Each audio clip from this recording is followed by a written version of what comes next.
السلام عليكم ورحمة الله وبركاته. أهلا وسهلا ومرحبا. السلام عليكم ورحمة الله. بسم الله الرحمن الرحيم. الحمد لله رب العالمين، وأصلي وأسلم على أشرف الأنبياء والمرسلين نبينا محمد وعلى آله وصحبه أجمعين. أما بعد، مرحبا بكم جميعا. Bienvenue à tous dans cette nouvelle séance de notre club de lecture dans lequel nous lisons pour cette première édition le livre Tadhkirat al-Sami' wal-Mutakallim fi Adab al-Alim wal-Muta'allim, le rappel de celui qui écoute et celui qui parle concernant les bienséances qui incombent aux savants et à l'apprenant.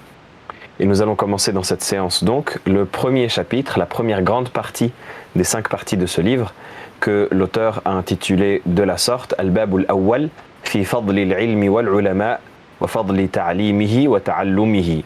Donc premier grand chapitre du mérite de la science et des savants et du mérite de l'enseigner, cette science-là, et de l'apprendre.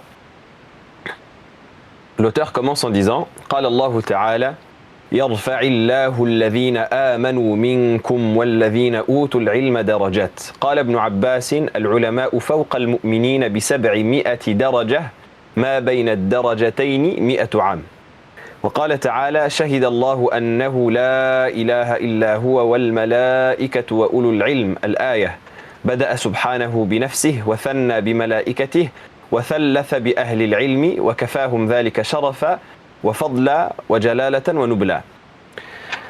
Donc l'auteur commence ici en introduisant son propos avec quelques versets dont on a lu les 2 premiers qu'il a cités en tant que preuve du propos qu'il va avoir sur le mérite de la science. Donc il dit, Allah subhanahu wa ta'ala a dit, Allah élève ceux qui ont cru parmi vous ainsi que ceux qui ont reçu la science en degrés. Donc on mentionne bien dans le verset, Allah subhanahu wa ta'ala cite bien la distinction entre ceux qui ont cru de base et ceux qui ont cru et qui ont reçu la science. Ibn Abbas radiyallahu ta'ala anhuma dit, les savants sont supérieurs aux croyants de 700 degrés. Entre chaque degré, il y a la distance de 100 années, comme si c'était une distance de 100 années de voyage, de marche ou pour un cavalier ou autre. En tout cas, il y a une distance de 100 années, d'un siècle, entre chacun de ces degrés, en sachant que le savant est supérieur au croyant lambda de 700 degrés. Ensuite, l'auteur cite la parole d'Allah subhanahu wa ta'ala où il dit « Allah atteste qu'il n'y a nulle divinité méritant d'être adorée en dehors de lui, ainsi que les anges et les gens de science. » Jusqu'à la fin du verset de Surat Al-Imran, le verset numéro 18. Et donc l'auteur nous dit ici, « Bada'a subhanahu bi nafsih » Allah a commencé en citant son être, « Jalla jalaluhu »« Wa thanna bi malaikatihi » et après cela, il a cité ses anges. « Wa thallatha bi ahli al-ilm » et en troisième position, il a cité les savants, et il dit « Wa kafahum dhalika » sharafan wa fadlan wa jalalatan wa nubla. Et cela leur suffit comme honneur, comme mérite, comme gloire et comme marque de sagesse et comme marque de respect. Et donc Allah subhanahu wa ta'ala dans le même verset, il associe entre son témoignage, le témoignage des anges et le témoignage des gens de science dans cet ordre, ce qui montre, à cette association-là, elle montre le mérite immense des gens de science. وقال تعالى قل هل يستوي الذين يعلمون والذين لا يعلمون وقال فاسألوا أهل الذكر إن كنتم لا تعلمون وقال وما يعقلها إلا العالمون وقال تعالى بل هو آيات بينات في صدور الذين أوتوا العلم وقال تعالى إنما يخشى الله من عباده العلماء وقال أولئك هم خير البرية إلى قوله ذلك لمن خشي ربه. Donc là, il va citer une succession de versets dans lesquels il est mentionné le mérite des gens de science. Et donc il cite ici, en premier de cette liste qu'on vient de citer, le verset de Surat Az-Zumar, le verset numéro 9, où Allah subhanahu wa ta'ala dit « Sont-ils semblables, sont-ils équivalents ceux qui savent et ceux qui ne savent pas ?» La réponse est non, c'est une question rhétorique. Non, ils ne sont pas semblables et ils ne sont pas équivalents, ceux qui savent et ceux qui ne savent pas. Allah subhanahu wa ta'ala dit également, questionnez les gens du rappel, c'est-à-dire les gens de science, si vous ne savez pas. Ce qui montre que c'est notre référence à laquelle on doit revenir à chaque fois que l'on ignore quelque chose. Allah subhanahu wa ta'ala dit également وَمَا يَعْقِلُهَا إِلَّا الْعَالِمُونَ. Ici, en l'occurrence, il s'agit du verset 43 de Surat Al-Ankabut, où Allah subhanahu wa ta'ala il dit وَتِلْكَ الْأَمْثَالُ نَضْرِبُهَا لِلنَّاسِ وَمَا يَعْقِلُهَا إِلَّا الْعَالِمُونَ. Et telles sont les paraboles que nous dressons pour les gens, mais ne peuvent les comprendre réellement que les savants, ne peuvent comprendre et acquérir leur sens et leur signification correcte et profonde que les gens de science. Et donc ça montre que la parole d'Allah subhanahu wa ta'ala et les images qu'Allah subhanahu wa ta'ala dresse dans son livre, également à travers la sunna de son prophète alayhi salatu wassalam, ne sont en vérité accessibles dans leur profondeur que pour les gens de science. Et c'est Allah subhanahu wa ta'ala lui-même qui nous le dit. Et Allah azza wa jal dit également بَلْ هُوَ آيَاتٌ بَيِّنَاتٌ فِي صُدُورِ الَّذِينَ أُوتُوا الْعِلْمِ. Il dit en parlant de son livre, il consiste plutôt en des versets évidents et clairs, explicites, préservés dans les poitrines de ceux à qui le savoir a été donné. Donc Allah subhanahu wa ta'ala il nous montre que ici les gens de science sont le réceptacle de cette science-là qu'Allah subhanahu wa ta'ala leur a confiée. Ce sont ce réceptacle-là de la science qu'Allah subhanahu wa ta'ala a légué à l'humanité. Et c'est les poitrines des gens de science qui préservent cette révélation qu'Allah subhanahu wa ta'ala en a faite, qu'Allah subhanahu wa ta'ala nous a faite. Ensuite, l'auteur nous dit que Allah azza wa jal dit innama yakhsha Allah min ibadihi al-ulama. Certes, ceux qui craignent véritablement Allah parmi ses serviteurs sont les savants, dans le verset de Surat Fatir, le verset numéro 28. Ceux qui craignent véritablement Allah sont les savants parce qu'ils ont basé leur crainte sur la connaissance. Or, une crainte réelle, c'est celle dans laquelle on connaît l'objet de notre crainte. On connaît ce que l'on craint. Ignorer une chose et prétendre la craindre, ou ne pas connaître la valeur d'une chose et prétendre la vénérer au point de la craindre, ce n'est pas un témoignage qui est correct. C'est un témoignage qui sera toujours bancal à la hauteur de l'ignorance de la personne. Si moi je ne connais pas la valeur, pour donner un ordre d'idée simplement, ce n'est pas pour comparer Allah à ses créatures évidemment, mais si je ne connais pas la valeur de telle personne qui est en vérité le roi du pays dans lequel je me trouve, et qu'on me dit est-ce que tu crains cette personne-là ou est-ce que tu respectes cette personne-là, que je dis oui je le respecte, mais sans plus parce que je ne connais pas réellement sa valeur, je ne sais pas réellement de quoi il en est, je ne sais pas de qui il s'agit, eh bien mon témoignage sera bancal, même si au fond peut-être que je le respecte, mais je n'aurai pas ce respect, cette révérence qui va s'installer dans mon cœur à la minute où l'on va m'informer de son réel statut. On va me dire, lui c'est une personne qui est le roi de cette contrée, il est extrêmement puissant, il a énormément de pouvoir, il a ceci, cela, etc. Ça c'est juste un ordre d'idée pour rapprocher cette notion dans un référentiel humain au référentiel divin. Et évidemment, Allah subhanahu wa ta'ala est incomparable à ses créatures et c'est le seul que l'on craint. On ne craint aucune créature devant Allah subhanahu wa ta'ala et encore moins de la crainte que l'on voit Allah azza wa jal, mais simplement pour rapprocher la notion. Donc c'est pour cela que ce sont véritablement les savants, ceux qui ont appris à connaître Allah, qui craignent Allah. Ici, les savants, ce n'est pas uniquement la caste que l'on s'imagine. Ici, c'est un terme générique qui désigne toutes les personnes qui auront appris à connaître Allah subhanahu wa ta'ala. Et Allah azza wa jal nous dit également, dans la suite de versets, c'est les versets que l'auteur cite, il va citer la suite de versets de Surat Al-Bayyinah, où Allah subhanahu wa ta'ala nous parle des gens pieux et des gens qui ont connu Allah azza wa jal et qui l'ont adoré véritablement comme il se doit parce qu'ils ont acquis la foi et parce qu'ils ont accompli cette foi-là en faisant les bonnes œuvres. Dans Surat Al-Bayyinah, du verset numéro 7 au verset numéro 8, Allah subhanahu wa ta'ala il nous dit « Inna alladhina amanu wa amilu s-salihati ulaika hum khayrul bariyah jazauhum 'inda rabbihim jannatun tajri min tahtiha al-anhar » Allah subhanahu wa ta'ala il nous dit جزاؤهم عند ربهم جنات عدن تجري من تحتها الأنهار خالدين فيها أبدا رضي الله عنهم ورضوا عنه ذلك لمن خشي ربه. Allah azza wa jal nous dit dans cette suite de versets, quant à ceux qui croient et accomplissent les bonnes œuvres, ce sont les meilleurs de toute la création. Ce sont les meilleurs de toute la création. Qui sont-ils ces gens-là qui sont les meilleurs de la création? Allah subhanahu wa ta'ala va nous définir de qui il s'agit juste après dans le verset suivant. Il nous dit leur récompense auprès d'Allah sera les jardins d'Éden, Jannatu Adn.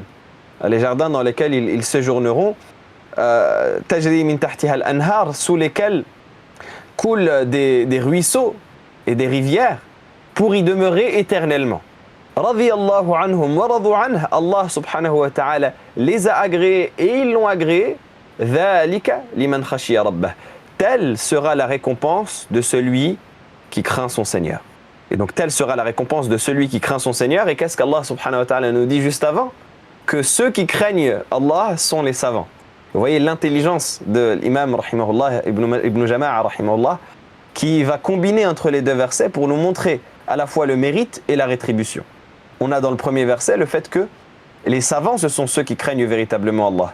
Et Allah subhanahu wa ta'ala, qu'est-ce qu'il nous dit pour ceux qui le craignent véritablement? Il nous dit que ceux-là, ils auront comme récompense les jardins d'Éden sous lesquels couleront des ruisseaux pour y demeurer éternellement. C'est ce qu'il va expliquer juste après en disant فاقتضت الآيتان أن العلماء هم الذين يخشون الله تعالى وأن الذين يخشون الله تعالى هم خير البرية فينتج أن العلماء خير البرية. Donc ici l'auteur fait un syllogisme qui est particulièrement intéressant et qui est fort de sens. Il nous dit, si on combine les deux versets, qu'est-ce qu'on a? Si on regarde dans le syllogisme les prémices majeures et mineures et la conclusion que ça nous donne. Il nous dit faqtadatil ayatan. Quand on combine les deux versets, on a le premier verset qui nous dit que les savants sont ceux qui craignent véritablement Allah subhanahu wa ta'ala. Et on a le deuxième verset qui nous dit que ceux qui craignent Allah sont les meilleurs de l'humanité. Ulaika hum khayrul bariyah. Et donc qu'est-ce que ça nous donne?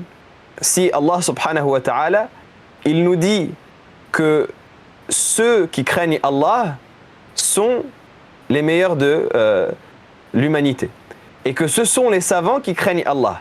Bien, la conclusion de ce syllogisme, avec ses prémices majeures et mineures, c'est que les savants sont les meilleurs de l'humanité. Vous voyez? Tous ceux qui craignent Allah sont les meilleurs de l'humanité. Les savants sont ceux qui craignent Allah. Les savants sont les meilleurs de l'humanité. Et donc il nous dit fayantuju, ça c'est yantuju, c'est un vocabulaire qui est propre à la science de la logique, la science de l'mantiq, et qui nous montre à quel point ce savant était enraciné dans différentes disciplines. Parce qu'ici il va user d'un syllogisme aristotélicien qui est très pertinent ici, pour arriver à la conclusion que les savants sont les meilleurs de l'humanité. Et donc une fois ces versets cités, il va commencer à citer des hadiths qui sont rapportés du prophète sallallahu alayhi wa sallam. Il nous dit وقال رسول الله صلى الله عليه وسلم من يريد الله به خيرا يفقهه في الدين وعنه صلى الله عليه وسلم العلماء ورثة الأنبياء وحسبك بهذه الدرجة مجدا وفخرا وبهذه الرتبة شرفا وذكرا فكما لا رتبة فوق رتبة النبوة فلا شرف فوق شرف وارث تلك الرتبة. Et donc il nous dit, le prophète sallallahu alayhi wa sallam a dit, celui à qui Allah veut du bien, il lui accorde la compréhension de la religion. Ça c'est un hadith qui est bien connu sur le mérite de la science. Il nous dit, le prophète sallallahu alayhi wa sallam a dit également, les savants sont les héritiers des prophètes. Et il te suffit, comme mérite important, ce degré en termes de valeur, de gloire et d'honneur. Il nous dit, c'est comme si ce degré-là était suffisant en termes de valeur et de gloire et d'honneur. Et il te suffit ce degré en termes de noblesse et de belle réputation. Parce qu'il nous dit, de la même manière qu'il n'y a pas de degré meilleur que celui des prophètes, eh bien il n'y a pas de degré meilleur que les héritiers directs des prophètes. Si les savants sont les héritiers des prophètes, et que l'on sait que les prophètes sont les meilleurs de l'humanité, eh bien forcément leurs héritiers sont les meilleurs après eux.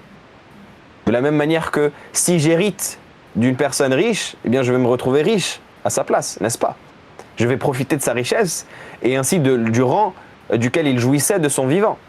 Eh bien c'est la même chose avec les gens de science qui, s'ils ne vont pas profiter du rang de la prophétie parce que c'est un rang qui est fermé, si ce n'est à ceux à qui Allah subhanahu wa ta'ala l'ouvre, et on sait qu'il a été définitivement clôturé après notre prophète sallallahu alayhi wa sallam, mais ils vont profiter d'un rang proche de celui de la prophétie, étant donné qu'ils vont être les héritiers directs de ce rang-là. Et donc ça montre leur place dans l'humanité et leur valeur au regard d'Allah subhanahu wa ta'ala. Et donc l'auteur continue en disant وعنه صلى الله عليه وسلم لما ذكر عنده رجلان أحدهما عابد والآخر عالم فقال فضل العالم على العابد كفضلي على أدناكم.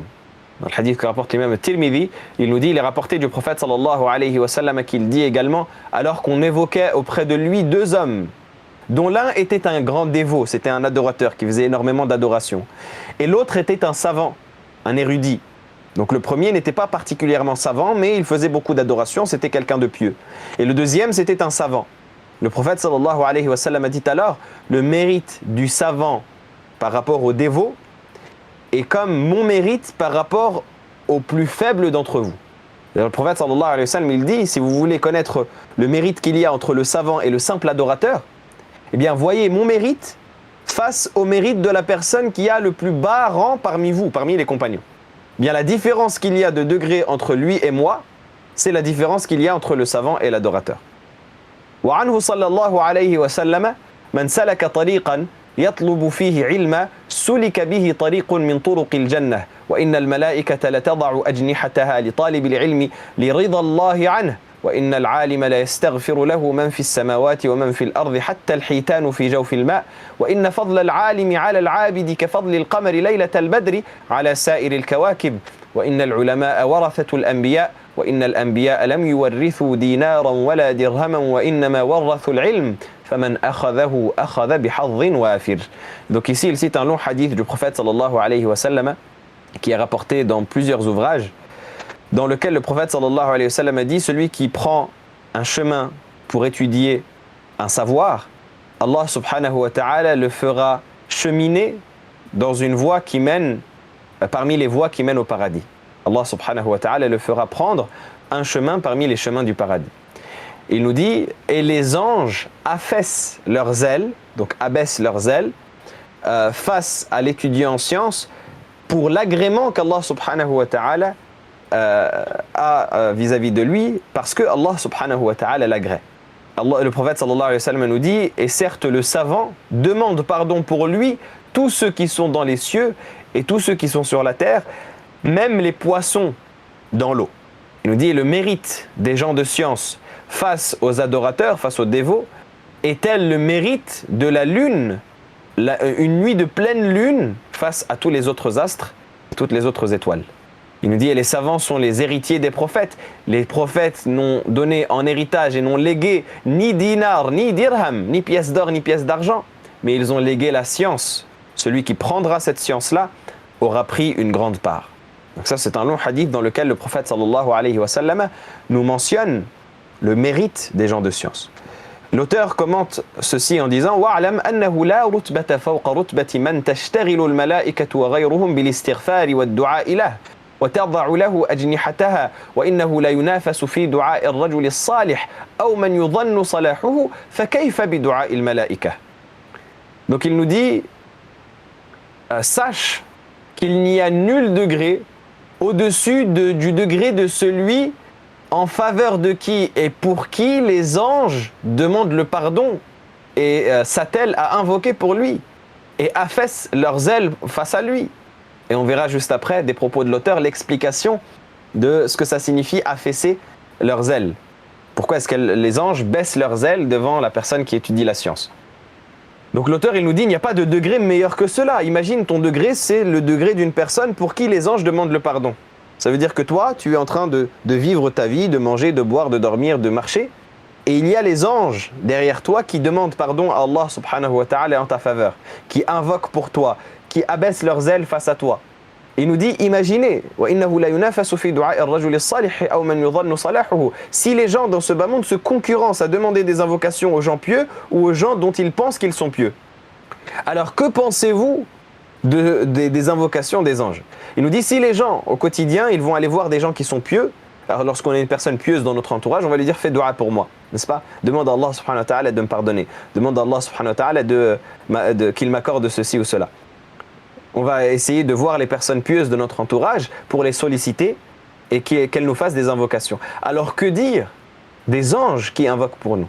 Et il nous montre que c'est un degré qui est extrêmement haut et extrêmement important.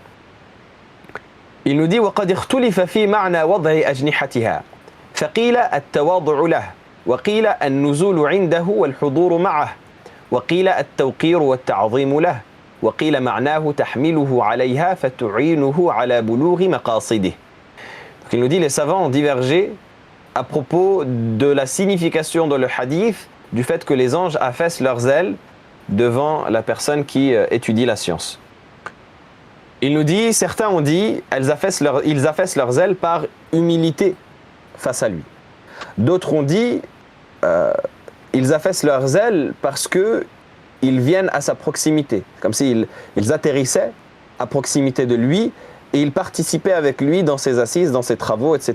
Et donc ils étaient avec lui, ils lui tenaient compagnie. D'autres ont dit, ils affaissent leurs ailes par respect et par vénération envers l'étudiant en sciences. Et d'autres ont dit encore, ils affaissent leurs ailes pour le porter sur ces ailes-là et ainsi l'aider à accomplir ses objectifs. Donc c'est toutes ces significations qui ont été citées par les savants pour commenter le hadith du prophète sallallahu alayhi wa sallam où il mentionne cela. L'auteur nous dit ensuite وَأَمَّا إِلْهَامُ الْحَيَوَانَاتِ بِالِاسْتِغْفَارِ لَهُمْ فَقِيلَ لِأَنَّهَا خُلِقَتْ لِمَصَالِحِ الْعِبَادِ وَمَنَافِعِهِمْ وَالْعُلَمَاءُ هُمُ الَّذِينَ يُبَيِّنُونَ مَا يَحِلُّ مِنْهَا وَمَا يَحْرُمُ وَيُوصُونَ بِالْإِحْسَانِ إِلَيْهَا وَنَفْيِ الضَّرَرِ عَنْهَا. Donc il nous dit, quant à l'explication de pourquoi est-ce que toutes les créatures demandent pardon à Allah subhanahu wa ta'ala en faveur du savant, pourquoi est-ce que toutes les créatures qui sont dans les cieux et dans la terre et même les animaux demandent pardon en faveur du savant et invoquent pour lui, il nous dit quant à l'inspiration des animaux de demander pardon à Allah subhanahu wa ta'ala en faveur du savant, bien certains l'ont expliqué par le fait que c'est parce que ces animaux-là ont été créés pour les intérêts des êtres humains, pour les intérêts des serviteurs et pour leurs bienfaits. Tandis que les savants, eux, ce sont eux qui clarifient aux gens ce qui leur est licite de ces animaux-là et ce qui leur est illicite.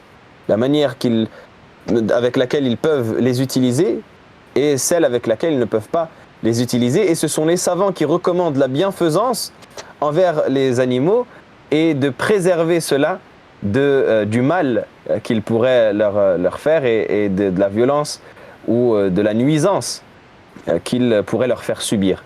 Et donc c'est comme si, par remerciement du fait que ce sont les savants au final qui font régner la justice, même avec les animaux, subhanallah, pour voir que même l'une des finalités de la science, c'est de faire en sorte que l'on soit même doux avec les animaux. Et le savant appelle à cela, n'est-ce pas? Il y a énormément de hadiths du prophète sallallahu alayhi wa sallam qui mentionnent l'éthique qu'il faut avoir envers l'animal, le respect, la douceur, l'amour même qu'il faut manifester à l'animal, et le fait que le prophète alayhi salatu wa sallam, comme un jour il a vu une chamelle qui pleurait et le prophète sallallahu alayhi wa sallam l'a pris dans ses bras par son cou et il a dit à son propriétaire, cette chamelle s'est plainte à moi que tu la torturais en lui imposant des choses qui sont trop difficiles pour elle, et il l'a rappelé à l'ordre. Et lorsque le prophète sallallahu alayhi wa sallam a vu un oiseau qui tournait autour de la tête des compagnons parce qu'il lui avait pris son nid, il leur a ordonné de rendre son nid à cet oiseau et de rendre ses petits. Le prophète sallallahu alayhi wa sallam, il prêchait la miséricorde même pour les animaux. Et donc c'est comme si en retour, ces animaux-là demandaient pardon aux gens de science, comme pour les remercier de cette justice qu'ils font régner et qui leur profite. L'auteur dit ensuite وعنه صلى الله عليه وسلم يوزن يوم القيامة مداد العلماء ودم الشهداء قال بعضهم هذا على أن أعلى مال الشهيد دمه وأدنى مال العالم مداده. Il est rapporté également du prophète sallallahu alayhi wa sallam qu'il dit on pèsera le jour de la résurrection l'encre des savants et le sang des martyrs. L'encre des savants et le sang des martyrs. En sachant que certains savants, entre parenthèses, ont mentionné que ce hadith n'était pas authentique, voire inventé, comme ça a été cité de Dhahabi rahimahullah ta'ala, mais l'auteur le mentionne, et donc par respect pour l'auteur, on le commente et on le prend, même si certains savants ont mentionné qu'il était inventé. Et le hadith inventé, ce n'est pas comme le hadith faible. On doit faire attention à cela, parce que ça reviendrait à dire du prophète sallallahu alayhi wa sallam ce qu'il n'a jamais dit, tandis que le hadith faible, il y a un pourcentage, une probabilité qu'il ait pu la dire qui est simplement faible et qui n'est pas probante, ou qui n'est pas probant. Mais en tout cas, l'auteur cite ce hadith et il le commente en disant, certains ont dit, à propos de la raison de cela et la signification de cela, c'est que la chose que le martyr a de plus précieux, c'est son sang. Et la chose que le savant a de plus facile ou a de plus accessible, c'est son encre. C'est-à-dire que le savant enseigne et transmet avec son encre. Et le martyr sacrifie son sang. Et donc les deux sont pesés par Allah subhanahu wa ta'ala dans la balance en tant que bonnes œuvres pour rétribuer l'un et l'autre en fonction des sacrifices et des efforts qu'il aura fait. Et ça montre la valeur du savant qui est ici mis au même niveau que le martyr. وعنه صلى الله عليه وسلم ما عبد الله بشيء أفضل من فقه في دين ولفقيه واحد أشد على الشيطان من ألف عابد. Il est rapporté du prophète sallallahu alayhi wa sallam qu'il dit on ne peut adorer Allah subhanahu wa ta'ala par une chose meilleure que la compréhension de la religion. Et une personne de science est meilleure et plus difficile à supporter pour le shaitan que 1000 adorateurs, que 1000 dévots.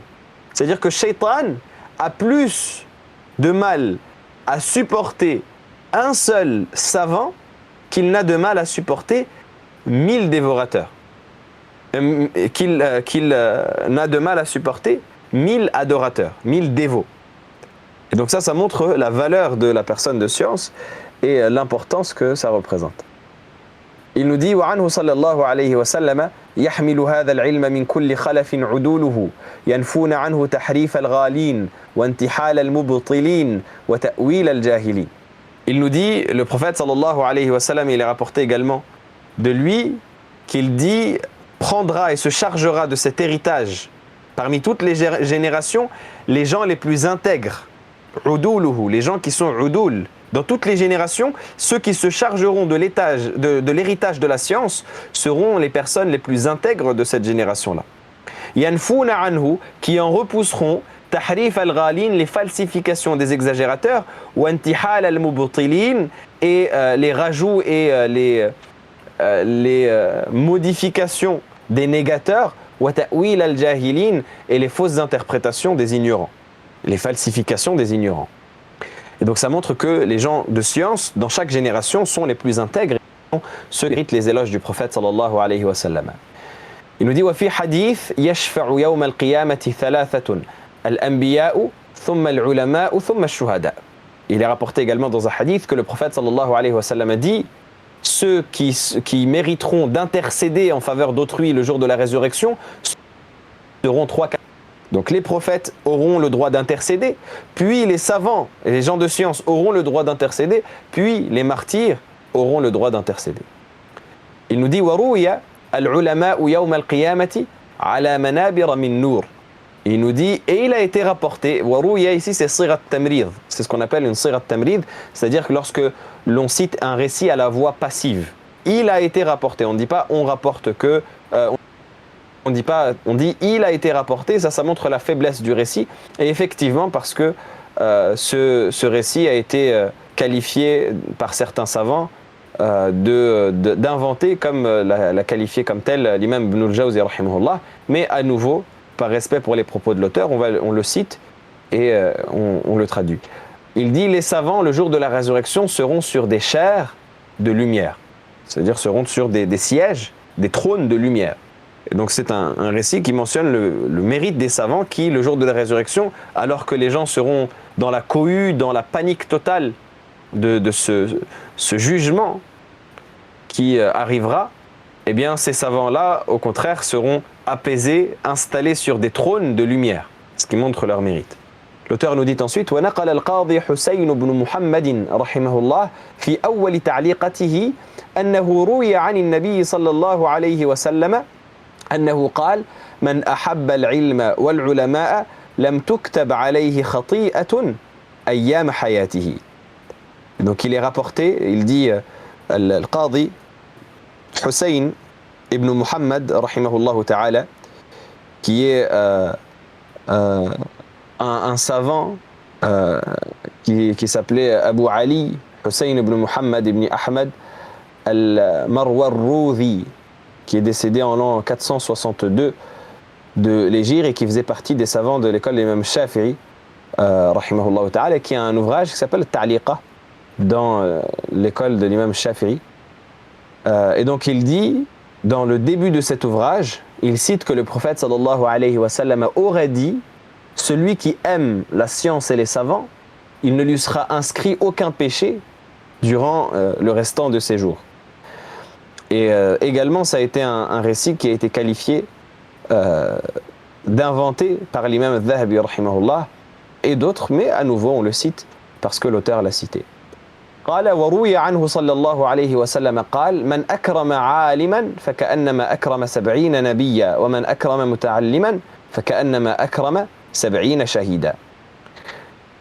Et donc c'est une partie également du hadith précédent dans lequel il est rapporté que le prophète sallallahu alayhi wa sallam aurait dit celui qui honore un savant, c'est comme s'il avait honoré 70 prophètes.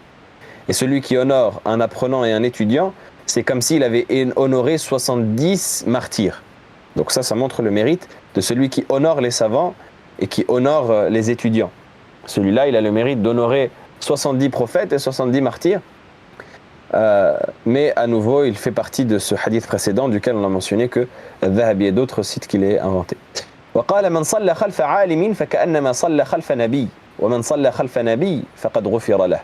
Il est rapporté également du prophète sallallahu alayhi wa sallam, il est rapporté de lui qu'il dit celui qui prie derrière un savant, c'est comme s'il avait prié derrière un prophète, et celui qui prie derrière un prophète, eh bien, ses péchés lui sont pardonnés. ونقل الشرمساحي المالكي في أول كتابه نظم الدرر عن النبي صلى الله عليه وسلم قال من عظم العالم فإنما يعظم الله تعالى ومن تهاون بالعالم فإنما ذلك استخفاف بالله تعالى وبرسوله. Et il a rapporté de Ash-Sharmasahi, qui est un savant malikite, un savant de l'école d'Imam Malik rahimahullah ta'ala, qui a écrit un livre qui s'appelle Nazm ad-Durar, dans lequel il a résumé l'ouvrage bien célèbre de Al-Mudawwana, dans lequel il est cité des paroles de l'Imam Malik rahimahullah ta'ala. Eh bien, ce savant Sharmasahi, dans son ouvrage, au début, en introduction de son ouvrage, il cite une parole du prophète sallallahu alayhi wa sallam. Il aurait dit, celui qui honore un savant, eh bien c'est Allah subhanahu wa ta'ala qui l'honore, à travers l'honneur qu'il apporte à ce savant-là. Et celui qui méprise un savant, eh bien c'est Allah subhanahu wa ta'ala qui l'aura méprisé, ainsi que son messager. C'est-à-dire qu'à travers le mépris avec lequel il traitera ce savant, eh bien il aura méprisé Allah subhanahu wa ta'ala et son messager sallallahu alayhi wa sallam. Donc ça montre d'une part le mérite de celui qui honore le savant et d'autre part la gravité de celui qui méprise ce dernier. L'auteur nous dit ensuite, et il va commencer une série ici de textes qui sont rapportés des pieux prédécesseurs à ce sujet, au sujet du mérite de la science. Il commence en disant وقال علي رضي الله عنه كفى بالعلم شرفا أن يدعيه من لا يحسنه ويفرح إذا نسب إليه وكفى بالجهل ذما أن يتبرأ منه من هو فيه.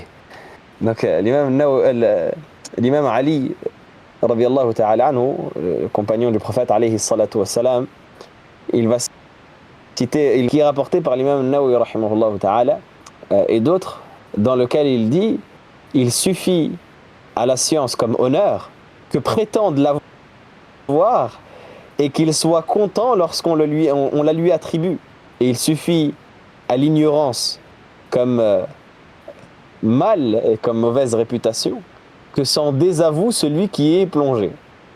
Quel est le sens de la citation de l'imam Ali, de Ali ibn Abi Talib radiyallahu ta'ala anhu ici? C'est qu'il dit il suffit à la science comme honneur que celui qui est ignorant prétende l'avoir. C'est-à-dire que ce qui montre une des preuves les plus évidentes et les plus probantes que la science est un grand honneur, c'est que celui qui n'y est pas, celui qui est ignorant, prétend l'avoir. Et il est content quand on lui attribue la science, quand on lui dit à toi, mashallah, tu connais, tu maîtrises, et il est content. Pourquoi? Parce que la science est un honneur. Même s'il ne l'a pas, il essaye de l'avoir, ou il fait semblant de l'avoir, il prétend l'avoir. Il dit, suffit à l'ignorance comme mal, comme mauvaise réputation, comme malheur, que celui qui est plongé, le pur ignorant, eh bien lui, il va prétendre s'en écarter, s'en défaire, et en être innocent, alors qu'il est plongé dedans. C'est-à-dire c'est un grand ignorant, et il dit non, moi je ne suis pas ignorant.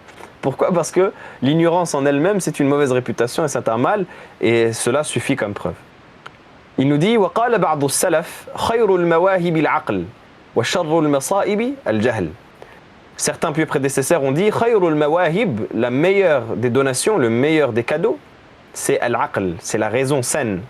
L'aql, la raison saine qui est nourrie d'intelligence, qui est nourrie de science et de savoir plutôt. C'est la raison pour laquelle ils font le parallèle ici entre la raison et entre l'ignorance, comme on va le voir. وَشَرُّ الْمَصَائِبِ الْجَهْلِ. Et la pire des épreuves et des calamités, c'est l'ignorance. Et donc ici le parallèle est fait entre l'intelligence et entre l'ignorance pour montrer que l'intelligence qui est voulue ici, c'est l'intelligence qui est nourrie de savoir, la raison saine qui est nourrie de savoir. وقال أبو مسلم الخولاني رحمه الله تعالى العلماء في الأرض مثل النجوم في السماء إذا بدت للناس اهتدوا بها وإذا خفيت عليهم تحيروا.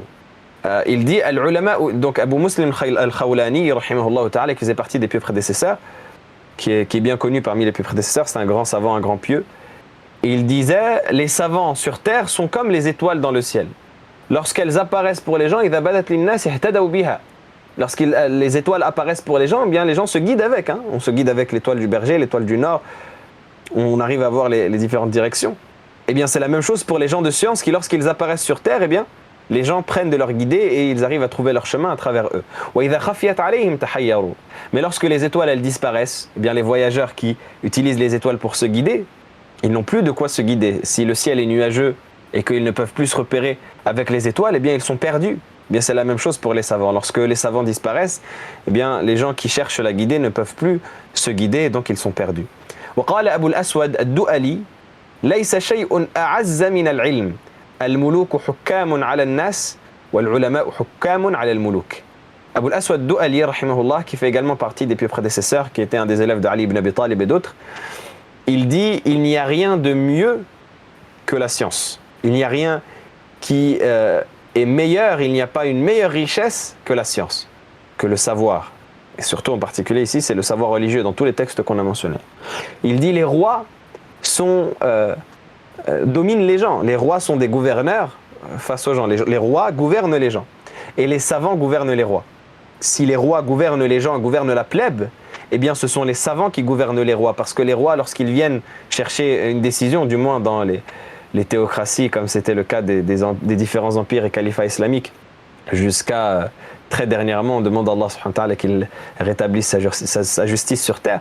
Eh bien, jusqu'à très récemment, le pouvoir était lié aux religieux, de sorte à ce que lorsque le gouverneur voulait prendre une décision, eh bien il consultait les gens de sa shura, les gens de son assise rapprochée, qui étaient composés de gens de science, ahlul halli wal aqd comme on dit. Les gens de science et les gens de savoir qui étaient proches de lui dans son assise pour qu'il puisse prendre la décision à la lumière de ce qu'il décrétait, à la lumière de ce qu'il lui conseillait. Donc ça montre que quand les rois, eux, émettent des décisions auxquelles doivent se plier la plèbe et le peuple, eh bien les savants émettent des décisions auxquelles doivent se plier les rois et ça montre leur importance. وقال وهب رحمه الله تعالى وهب بن منبه يتشعب من العلم الشرف وإن كان صاحبه دنيا والعز وإن كان مهينا والقرب وإن كان قصيا والغنى وإن كان فقيرا والمهابة وإن كان وضيعا. Wahb ibn Munabbih, rahimahullah ta'ala, qui fait partie des grands savants, Wahb ibn Munabbih al-San'ani, qui était un grand savant parmi les prédécesseurs, qui est décédé en l'an 110 de l'Hégire, il dit dans cette citation qui est très belle, il dit « Les fruits de la science sont que celui qui la recherche obtient l'honneur, même si il n'est pas honorable à la base, même s'il n'a pas une belle généalogie à la base et qu'il n'est pas dans cette situation d'honneur à la base, et bien grâce à la science il obtient l'honneur. Wal-izz, et il obtient la gloire, wa in kana mahina, même s'il est méprisable aux yeux des gens, même s'il était méprisable avant la science, bien lorsqu'il obtient la science il devient glorieux et il obtient cette gloire. Et le rapprochement, même si il était éloigné, et la richesse, même s'il était pauvre, et le charisme, le fait que les gens le craignent et le respectent, même si avant cela, il n'était pas respecté. Bien, grâce à la science, il obtient tout cela. Évidemment, ce ne sont pas les objectifs pour lesquels on étudie la science, mais ce sont les fruits de la science. C'est-à-dire que la personne qui va s'atteler à étudier la science avec sincérité, Allah subhanahu wa ta'ala va lui donner l'honneur, même si il n'est pas d'une lignée honorable. Il va lui donner la gloire, même si à la base il était méprisé aux yeux des gens. Il va le rapprocher, même s'il était éloigné des gens, comme d'Allah subhanahu wa ta'ala. Il va l'enrichir, même si à la base il était pauvre. Il va faire en sorte qu'il soit craint et qu'il soit respecté par les gens, même si à la base il ne l'était pas. وعن معاذ رضي الله عنه تعلموا العلم فإن تعلمه حسنة وطلبه عبادة ومذاكرته تسبيح والبحث عنه جهاد وبذله قربة وتعليمه من لا يعلمه صدقة. Donc Mu'adh ibn Jabal radhiyallahu ta'ala anhu, il est rapporté de lui cette citation où il dit « Apprenez la science, parce que l'apprendre est une bonne action. L'étudier est une adoration. La réviser est une glorification. La rechercher est un jihad, est un combat. La donner et la prodiguer est une manière de se rapprocher d'Allah subhanahu wa ta'ala. Et l'enseigner à celui qui ne la connaît pas est une sadaqa, c'est une aumône. » Donc voilà tous les mérites de l'apprentissage de la science. وقال الفضيل بن عياض عالم معلم يدعى كبيرا في ملكوت السماء. Al-Fudayl ibn Iyad, qui également faisait partie des grands savants, il disait un savant qui enseigne la science qu'il a apprise sera appelé comme étant un grand homme, il sera qualifié de grand homme dans le royaume du ciel. Dans le royaume du ciel, il sera qualifié de grand homme et il sera appelé comme tel s'il a appris la science et qu'il l'a maîtrisée. Et donc voilà la fin de cette séance, qu'Allah subhanahu wa ta'ala nous fasse profiter de ses lumières et on terminera ce chapitre à la séance prochaine. Qu'Allah subhanahu wa ta'ala nous accorde le meilleur de ce qu'on a lu et nous permette d'en tirer les sagesses. Wallahu a'lam, jazakumullahu khairan pour votre écoute. Wassalamu alaikum wa rahmatullahi wa barakatuhu.